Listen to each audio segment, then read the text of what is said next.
Let's go for it.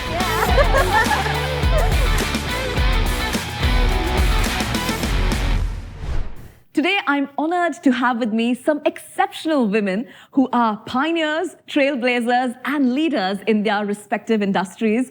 And our conversation today will explore the theme of women leaders in business and what it takes to make sure that you are empowered in the business environment of today. So with me, we have some lovely ladies. My first question to all of you is, one of the biggest challenges all of us women face today is managing our personal commitments with our professional commitments as well. So I'd like to know from you, what are a few strategies you have to maintain a work-life balance? Madusha, perhaps I'd like to start with you. For me, it really helps to have a family, a partner that really understands that this is not always possible. So you have to have that understanding and acceptance that sometimes you don't have this balance, that mythological creature that we're all after. I find that it helps if you prioritize it, like you have to have that as a thing that you want to have. It comes in me in seasons. It comes, sometimes you can do it better than other times. And when the other times come, then the understanding of your family really helps. Yeah. So just weather it. Yeah, I love that. I mean, we all need support from the ecosystem around us. Yes. What would you like to say? I mean, as you said, it takes a village. That saying is so true. It really does take a village. And I think we live in a time now, sometimes that village isn't there. But I mean, I'm very, very lucky. I do have that village. Otherwise, I wouldn't be able to do it. I mean, I have a daughter who's in school. And with school, it's not just that, 8 to 12. They have all the extracurricular. She has a birthday party. She had a birthday party yesterday. She has a birthday party today. She has a birthday party tomorrow. She's got a calendar as busy as you. Yeah, I mean, her social life is, rocking, right? So I have to balance that with me. So, I mean, it does help trying to work your schedule around it. And as you said, we all try and aspire to this balance, which I don't know where this term even came from, because, I mean, let's face it, the workplace was invented by men for men, right? So women entering it, we have a lot more responsibilities that men do at home. So I think that kind of thing has to change. So I try, if my daughter has one of these birthday party splurges, that to try and schedule my day around it. So if I know I have to take her out in the afternoon, if I can, I try and schedule everything earlier so that I can take her out. So but sometimes it's not possible. I think what you're trying to tell your daughter through this video is she just has too many birthday parties. Yeah. I mean, if it was up to her, she probably wouldn't go for any of them, right? That's always the case. Too many birthday parties and events. Yeah. You've got one daughter, but you've got two children, don't you? Yes, so that's twice the birthday parties. How do you manage your time? Well, I would say 24 hours in a day is just not enough. Yeah, I said exactly the same Can we thing. make it 48 hours for a day? So in my case, I have to plan ahead. I need to prioritize what I actually need to do the next day, be methodical. If not, I can never go ahead. And Madusha is right. You definitely need familial support. The parents and your partners, without their support, you cannot actually run this game. That's true. So all of you agree that first of all, there's not enough hours in the day. And secondly, you need a village, you need some support. Let's now talk about the fact that women are now coming out more in the workplace, but do you feel that you're taken seriously when you go into a meeting and you say, for example, that you're a group CEO or you're the deputy managing director, whatever, are you taken seriously in the workplace when you're a woman? What do you have to feel? What are your experiences with this? I think it's also your confidence in yourself. I think when you walk into that room, you set the tone, right? So if you walk in a bit timid and you're like, okay, I'm not really sure what's going to happen, they sense that, they feel that. So I think when you walk in confident. You walk in, okay, I'm leading this meeting, I'm the MD, I'm the CEO, and you set that tone. Once you do that, I think things run smoothly. I mean, I've had experiences, I was talking to you about it before, that when I went with a gentleman to a meeting and they said, the director of Norfolk Foods is coming. They didn't say who it was. They automatically thought it was the gentleman. So it was very actually, no. It's me. So, I mean, he got a bit flustered when he was like, no, it's her. But that automatic assumption is always there still. Yeah, it's all about the confidence that you portray, how you portray yourself. Yes. And also how established you are, how you prove yourself to the others. I think that matters a lot. Yeah. So confidence, credibility, anything else to add? How do you assert yourself in the workplace? That's the word, right? This asserting your power. It's like this energy that you have to immediately occupy the room with. I think for men, it's a given. Yeah. Like it's a given. We already expect this out of them. And for women, because we're raised to sort of take a second seat, you don't assert yourself. We're not culturally brought up being encouraged really to take up your space. Even if you're just walking on a road, like you get out of the guy's way, right? So we are not so inherently sort of trained to take up our space. So like what you're saying, for me, I had to kind of learn that. Like I used to walk into a room, usually with my father in the beginning. And I was just the daughter, like just, until you start talking and so on. But I worked with mostly men. I'm younger than most of the people that I work with as well. So the power that you're talking about, is essential. You have to assume that from the get-go. Like if you walk in even slightly hesitant, then they sense that weakness and they try to take that space up in very sort of vague, energetic terms. But yes, confidence, it comes across as confidence, as power. But for women, I think it's almost unexpected when you do that. Whereas if it was a guy walking into the same thing, they're just given that. And talking about the father, I would say parents play a major role in it. Like back in the days, women were like more homely and they were not supposed to run businesses. They were not the best decision makers. They were considered that. So a father's and the mother's support, I would say pushing your child forward and giving them their confidence and making them independent. Like for example, I was taught to drive at the age of 14. Like I don't think any father would do that. So he pushed me. He wanted me to be independent. So that has actually gone in me. And I think I stand out even in my family. Like I come from a very backward and a homely family. So me going out there and being bold and outgoing, I was actually seen a bit different too, I would say. But then my father actually pushed me. He supported me. So the support again from parents, that makes a big role there. Yeah. I mean, to add on to her, I mean, my mom was a bit different. My mom always, I mean, I was telling you before, my grandparents were very, very keen that my mom was always educated and my aunt was educated and them working was seen as a top priority. So when my grandfather was very ill, the one thing he said to my mom was, make sure your sister gets a job. It wasn't like get her married, get her settled. It was like, you have to make sure she has. So we were brought up with that, we were always supposed to be independent. We were supposed to be, working and not reliant on anything. So that really helped. I mean, my mom is also part of the business. I mean, like, my parents set it up together. So I've always seen her working and I've always seen it as as positive. I mean, I was saying when we were small, we used to go finish school and then go to the supermarket, sit and watch her like do sampling or whatever. And that was always inspiring to us because then now my daughter comes with me to exhibitions and she sits and eats everything. But, she knows that that's what Umi does. Umi goes and, Umi goes to work. So I find something very interesting here is that all of you had an example from your family as to what to expect. Your dad played a big role. I think all of your dads played a big role. Parents. So it's very interesting how even, it's not just even the mom, it's the dad taking that role and making you independent. So I think support from the male figures in our family, whether it's our father or it's our spouse, that helps, right? That makes a significant change. Yes. Also just how your parents, upbringing clearly is a pattern here. We were all raised to think for ourselves, be independent, don't rely on anyone. Yeah. When you're older, you can't rely on your husband or, it's not like that. We have to create for ourselves. But it's also what they model at home, right? So my mom worked as well. And my dad gave her that respect, treated her as like her opinions were valued. So you're raised unconsciously understanding that, hey, like even, it doesn't matter if you're a girl, like you will be listened to. That modeling, I think we're very lucky. I don't think a lot of people get that. Yes. So I'd like to now explore a little bit more about factors that helped shape you into being women leaders. Because like you said, not a lot of people have that modeling at home. Not a lot of people have that environment. I'm talking about girls. So can you talk to us a little bit more about other factors, apart from the family, apart from seeing a model in your own personal lives? What else helped you get to where you are today? I think exposure, experience. Yes.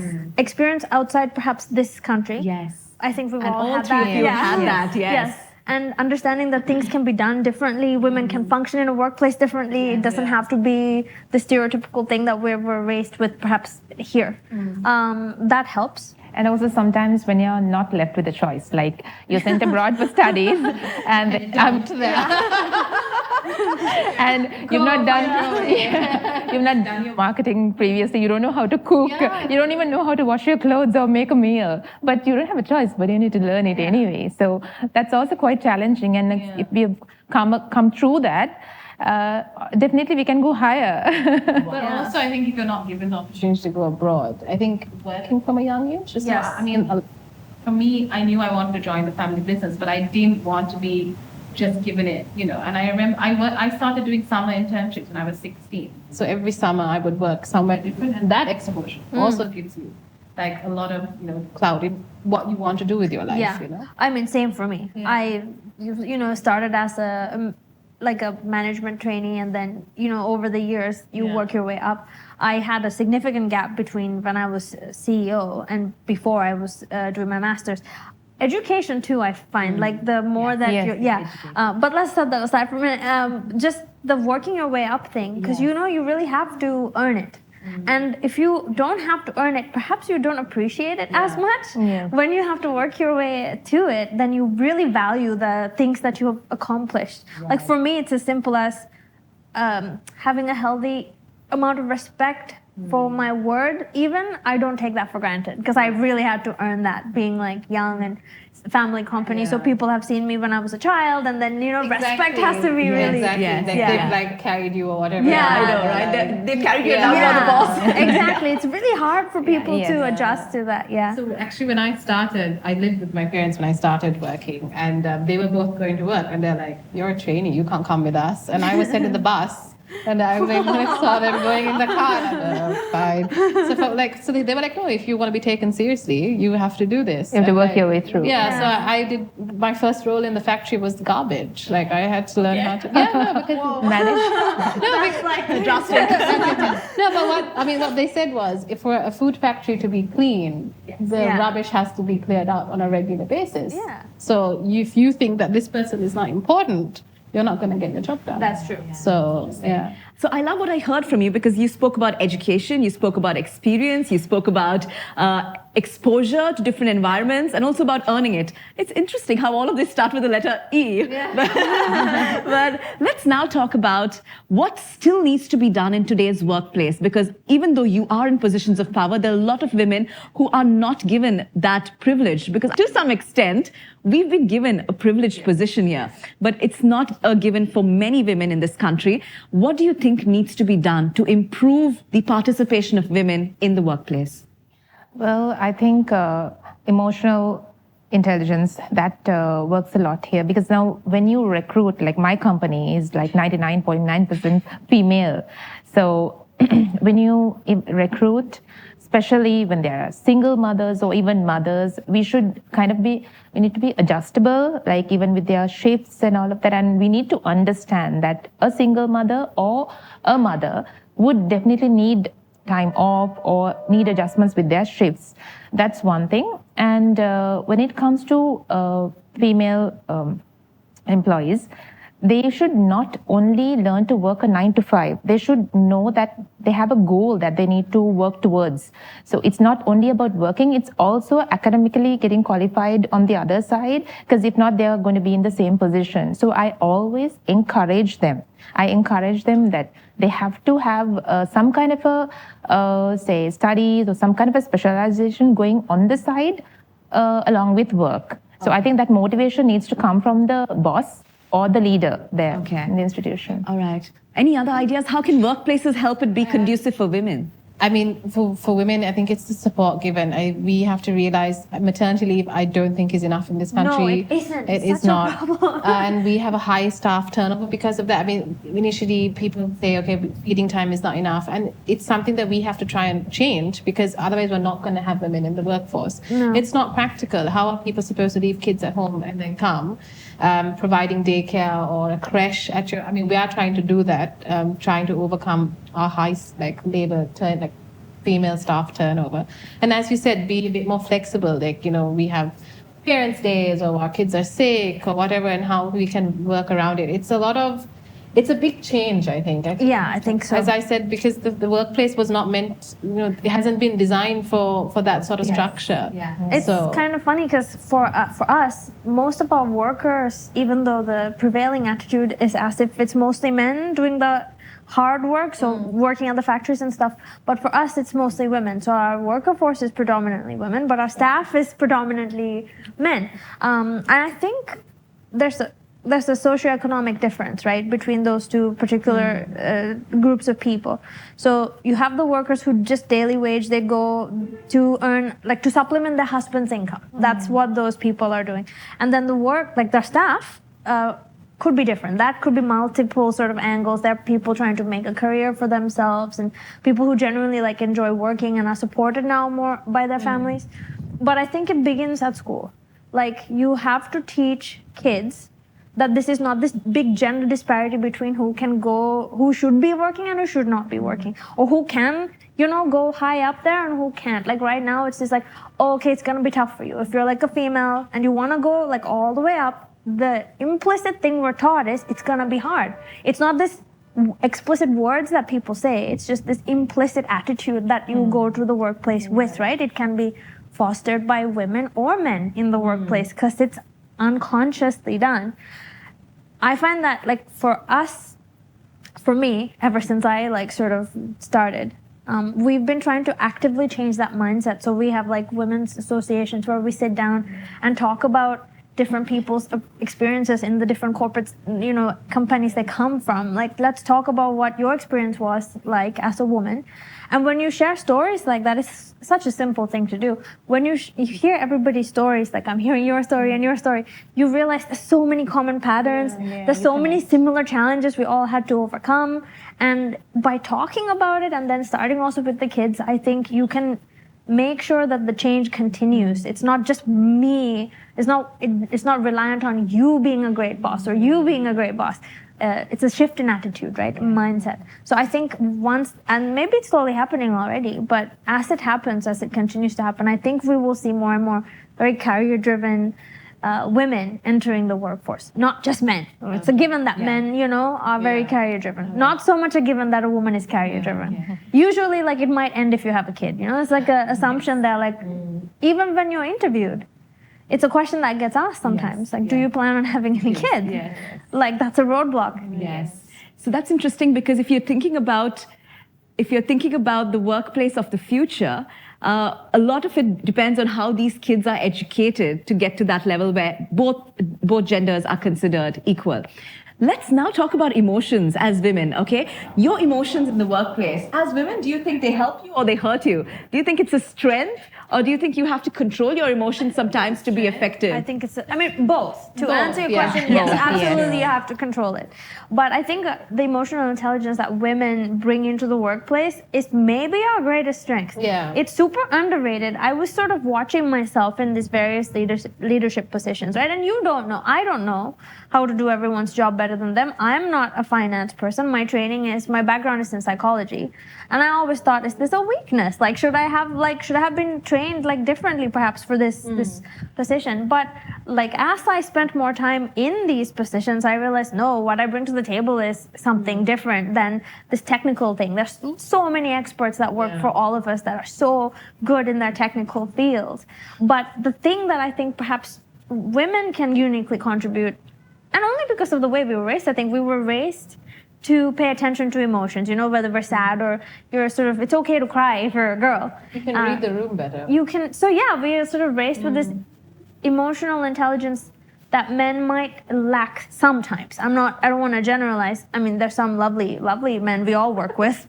It's true, but most of the time, I think it's an asset to be able to understand what a person might be thinking or feeling, or because if you figure that out, you can sort of predict how they will react. And also, you need to make sure you figure it out clearly, and you don't want to be fooled also at the same time, because there may be some people who can take advantage of you being emotionally connected to them, right? So you need to make sure you're sharp and you can judge correctly. Yes, and then again, if you if you have really good intelligence around how people behave, like, you know, you should be able to tell a psychopath from a non-psychopath, especially in business, like who's being genuine and who's just trying to take advantage of you, basically. But, you know, in a leadership position, I mean, I don't know about you guys, but it's about managing your team. For me, it's like taking all these skilled people and making sure they function as a whole. Like, because if the spoke in the wheel or if the cog is like broken somewhere, then it all sort of gets jammed, and then you got to figure out. So like a great deal of like my thinking is just like, how do I make these people work well together? And for that, emotional intelligence is key. So emotional intelligence is like it keeps the wheel turning. It does keep the wheel turning. All the technical wheels turning. Yes, there you Fantastic. go. A final question now, just to wrap it up, and I'd like to hear from each of you on this. So I want to know, what advice would you give to other leaders, women who want to make it in the workplace, who want to get to the top? What advice would you give them? Dr. Cherry? Well, I would say there's no 9 to 5. Every day, every hour, you work every hour. And I think I work even during my sleep because I'm planning things for the next day. Oh my God, I've been saying that I work in my dreams sometimes. Exactly. Yeah. So you need to be goal oriented. you need to work hard. Without hard work, you don't get paid off. So you need to work hard, and you cannot limit yourself. Okay, I will only do this. I cannot diversify. I cannot expand. No, you cannot succeed that way. So you need to take risks when you have to, and you need to expand. So you need to be more focused, alert, and goal-oriented. That's what I would say. I think, as you said, go for it, and also have goals, as cliche as it sounds, like a vision board and what you want from your life. And I think once you actually put it down on paper, then you can actually work towards it. And I think this whole notion of, that's really lame, and I don't think so. I think I've started doing it. I've done it. I did a vision board. And it really does help. And I think when you have those goals in place, then you can see how you practically are going to get there. So it's not just an airy-fairy vision in your head. It's now something that's going to be attainable and practical. And as Dr. Cherry said, work hard. I mean, I think whether women or men, you have to work hard. But and it doesn't matter from what age you start. I think if you are a child and you aspire to be something, then start. I mean, it's not like back in the day where you at 18 you figure out what you're doing with your life. I mean, now kids in school are so open-minded. They have so much of exposure. From 14, 15, they're writing to the UN and all that sort of thing. So I think the world is your oyster. So go for it. Yeah. I think it can be really confusing to actually know what you want. I didn't know what I wanted. I don't know if I still do, but you figure that out as you go, That's why I think even vision boarding, I don't want to do that, but people talk about it like that. That's sort of you figuring out what it is that you want from life. Yeah. And you can't know that all at once. Yeah. I don't know what I want when I'm 40. It's evolving, right? It's evolving. It's constantly changing. But it's important to figure out what it is that you want, because only when you do that can you go after it. And when you go after it, it's energy in, energy out, right? What you put in, you get back out. And I think in the business world especially, or even in school, there's this mindset that you have to be really cutthroat. You look out for yourself. Nothing else matters. Nobody else matters. The trail you leave behind doesn't matter. I don't think that's true. I think women in the workplace have that toxic sort of mentality ingrained in them from O levels, A levels, I don't know, you're in it for yourself, right? It doesn't have to be that way.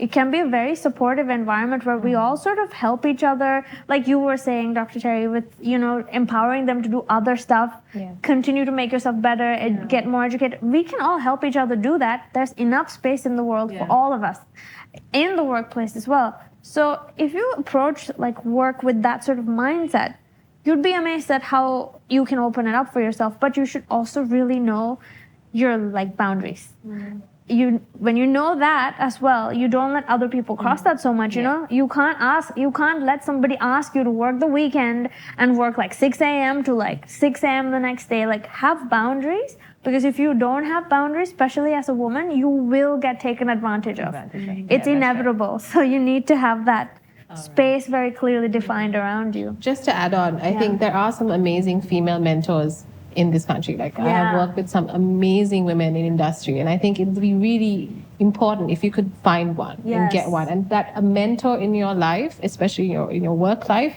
would radically change the way you do things. And I mean, I've been lucky to work with some, but that would be a key advice: get a mentor. So what I'm getting from all of you is you have to know your boundaries, you have to know what you want, and ultimately you have to go for it. Yeah. Okay. Yes. Just go for it. Yeah. With dedication and commitment, of course. Fantastic. We now have a very fun round for all of you. Okay, the interview is not over yet. So what we're going to do now is we're going to give each of you a little whiteboard. And I'm going to give you a question, and you have to write a one-word answer on the whiteboard. Lovely. All right? So it's going to be really fun, and we're going to find out. No, I didn't know this. We're going to find out the other side of what Madusha, Ameena, and Dr. Cherry are all about. All right? So are you ready to get started? Yeah. Yeah, let's go for it. So here's your first question. What do you like better, getting up early or working late?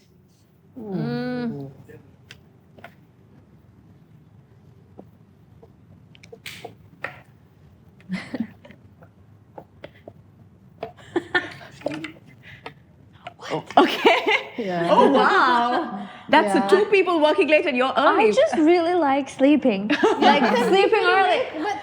Habit. But then you won't sleep if you have to wake up early. I know, but if I sleep earlier, in my mind is tricked to thinking I'm sleeping more. Yeah. Okay. But just to help you, Madusha, I love getting up early and working, as well. Good. So we're two against two. Yeah. All right. Here's your next question. What's one skill you'd like to improve? Easy. I was talking about this yesterday. I will regret this answer because I feel like I could have given lots of different answers. Oh, that's interesting. Yeah. What was that? Oh, yes. Yeah, Yes. Necessary. Time management. I think we can all agree with Dr. Cherry. Yeah, but sewing. Poker face. I was talking about it yesterday. I would like to learn how to stitch my own stuff. We'll get you a sewing machine. But I want to learn how to use the... True that. So here's your next question. What do you love about your work? One word. I hope this is one word. One word, okay. Why? We'll give you a chance to I explain. feel like I'm not thinking enough, or I'm really just fast. Oh, interesting. I hope this is one word. We have Dr. Cherry writing sentences. I'm taking you very I cannot make you understand if not. I don't know how. Wow. Okay, interesting. What do you mean by concept? What do you love about your work? I just so it's been like an organic fair trade, sustainable agriculture. My dad was really a pioneer in that whole field, not just in Sri Lanka, like in the world, because the organic industry as a whole is not very old. It's like maybe 40 something, of which we've been around for 30. So from like start to finish, from like the organic fertilizer to the finished product, it's very environmentally conscious. We don't hurt anything. The food that we feed is extremely, we were talking about this earlier, to the third decimal point sometimes, checked and clean. And I just like and we like with the fair trade concept, we look after our farmers so well. I just like the concept that I'm working for. And that's important, I think. Otherwise, I couldn't do it. You have to believe in what you're doing, yes? Can you show me innovation? I think that is something that, what she said was that's why we've survived, like to the 29 years that we've always evolved, we've always innovated, and we've always been, trying first to market with things and new ideas and how things just happen. Like we're having a chat, like the Kochi Bite was an accident. Like it was, the mini kiev was our pioneer product and it was like loved. And everyone was like, oh, why don't we just do something for adults? And we were like, okay, put some Kochi in it. And then the Kochi Bite was, so it's like how those fun conversations turn into something that's, so interesting. And why do you say relationship building? Well, I connect with my clients. My clients, I would say like 50 to 60% are mothers. So I can like relate to them as to what they go through. Well, to be specific, the bodily changes they specifically go through after pregnancy. And I can like totally relate to them. And also like my clients keep visiting me. So the relationship I build with them. I really love that. All right, that's interesting. So you like concept, you like the innovation, and you like the relationships. Fantastic. Here's your next question. In one word, what's your favorite way to de-stress? Okay. Okay, apart from sleep now, right? Apart from sleep. Fine. I'm sorry, I need to break the rules. No one would answer. Yeah, see, I was thinking that's such a good answer. Okay. I think we can all maybe combine our one words into one big answer. Hold on 1 second. She's like, oh, I thought of something and now no, I had a change of mind.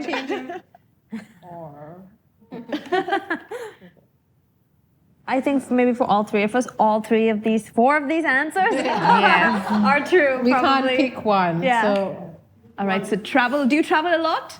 Or do you feel it's not enough? Okay, let's.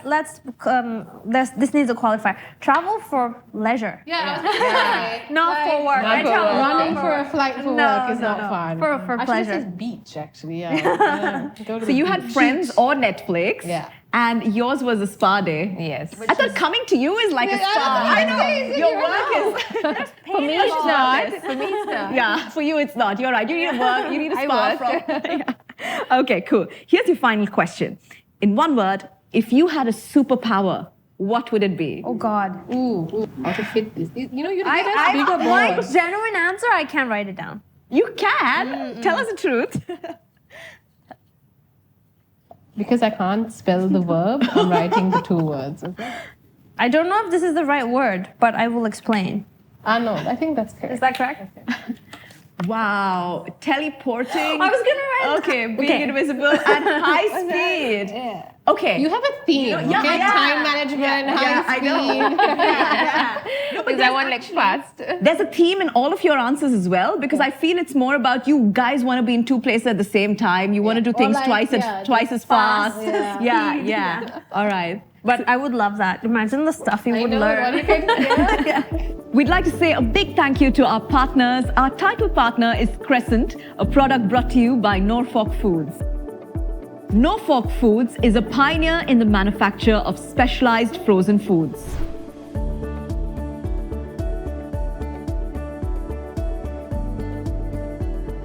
Our venue partner is the Grand Ward Place, the latest masterpiece landmark development that sets a new standard for ultra-luxury living in Colombo 7 with a stunning view of the city's skyline.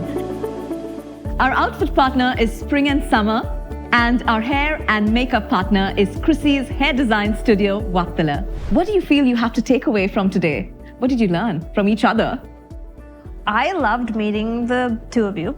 It's always really lovely to meet people who have a very similar journey. It's nice to know you're not the only one. Yeah. And the commonalities, it's really empowering in its own way. I mean, from different fields and different backgrounds, but we still have that same common thread. So that's Women empowering other women. Yes. And that's, I think, a beautiful way in which we can end this, because we're here as women, not just to empower ourselves, but to help each other get better, and collectively we can rise higher, right? So on that note, thank you all for being such inspiring women, and hopefully everyone watching has snippets of information and gems of wisdom to take away from everything that Madusha, Ameena and Dr. Cherry shared with us. So thank you for being with us on the show, and we hope to have you back again sometime. Thank you.